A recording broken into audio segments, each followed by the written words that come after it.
இன்றைக்கு தமிழகத்தில் இருக்கின்ற ஊழல், ஊழல், போதை இந்த ஆட்சி வீட்டுக்கு அனுப்பவில்லை என்று சொன்னால் அடுத்த தலைமுறை அழிந்து போகும். தமிழகத்திலே மிகப்பெரிய தீய சக்திகளின் ஆட்சி இப்போ தமிழகத்திலே நடந்து கொண்டு இருக்கிறது. நீங்க பாருங்க, நாம் ஊழலை பற்றி பல ஆண்டுகளாக திராவிட முன்னேற்ற கழகம் என்றால் ஊழல், ஊழல் என்றால் திராவிட முன்னேற்ற கழகம் ஏனென்று சொன்னால் 1976 திராவிட முன்னேற்ற கழக ஆட்சி நீக்கப்பட்டது ஊழலுக்கு எதிராக.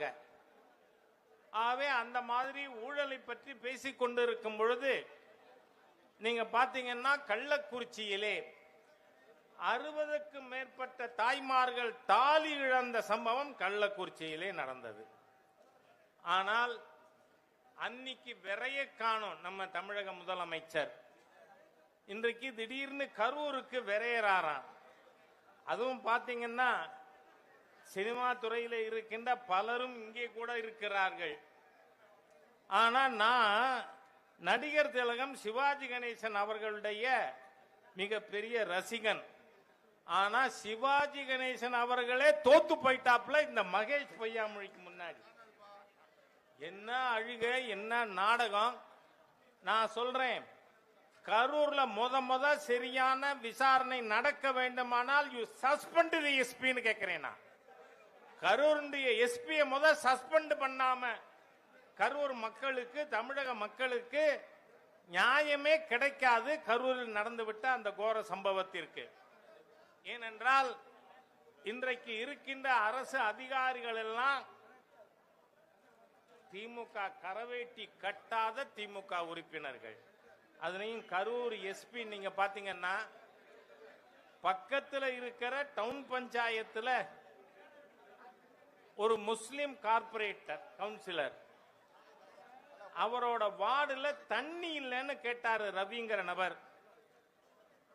அவரை அந்த கவுன்சிலரோட கணவர், சகோதரர் 2 பேரு, அப்பா 4 பேருமா சேர்ந்து ரவிய ரோட்ல இழுத்து போட்டு நெஞ்சில மிதிச்சு அவரோட ஹார்ட் பம்பிங் கெப்பாசிட்டி 30% போச்சு.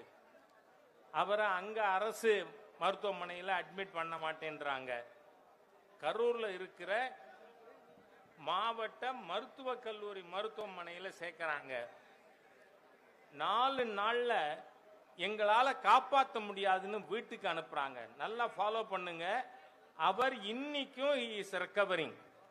40 நாளைக்கு முன்னாடி நடந்த சம்பவம். அப்போ திராவிட முன்னேற்ற கழக கவுன்சிலருக்கு எதிராக கம்ப்ளைண்ட் பண்ணினா கூட எஃப்ஐஆர் போடாத எஸ்பியால நியாயம் வழங்க முடியுமா? அதனால்தான் சொல்றேன், நான் கரூர்ல உண்மையான, நீங்க என்ன கமிஷன் வேணா போடுங்க, உண்மையாக மக்களுக்கு அன்று பாதிக்கப்பட்ட, அன்று உயிரிழந்த 41 பேருக்கு நியாயம் கிடைக்கணும்னா ஃபர்ஸ்ட் அந்த கல்பிரிட் எஸ்பிய சஸ்பெண்ட் பண்ணுங்கய்யா. அது பண்றதுக்கு முடியாதுன்னு சொன்னா இந்த அரசாங்கம் எதுக்கு இருக்கு? திராவிட முன்னேற்ற கழகம் இருக்கின்ற வரை சாதாரண ஒருத்தருக்கு கூட பாதுகாப்பு கொடுக்க முடியாது. ஐயா, இப்ப முந்தானா ஒரு வழக்கு முறைச்சு பார்த்தா 4 தட்டினம்ங்கிறான் ஒரு ஆள். என்ன அராஜகம் நடக்குது?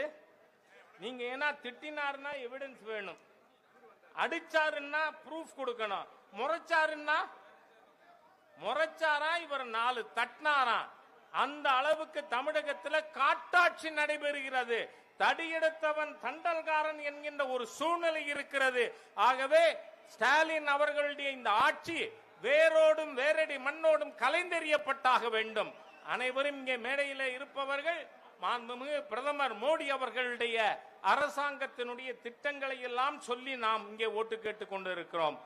அதோடு கூட அடுத்த தலைமுறை வாழ வேண்டுமானால் ஊழலிலே, ஊழலிலே, போதையிலே அடுத்த தலைமுறை அழியாமல் இருக்க வேண்டுமானால் ஸ்டாலின் அரசாங்கம் வேரோடும் வேரடி மண்ணோடும், அந்த இருந்த இடம் புல்லு பூண்டு முளைச்சால் ஒழிய தமிழ்நாடு உருப்படாது.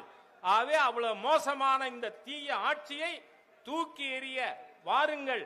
இன்றிலிருந்து நமக்கு ஓய்வில்லை, உறக்கமில்லை. ஒவ்வொரு வீடு வீடாக போவோம். இன்று இருக்கின்ற இந்த தீய ஆட்சியை தூக்கி எறிய வாருங்கள், வாருங்கள்.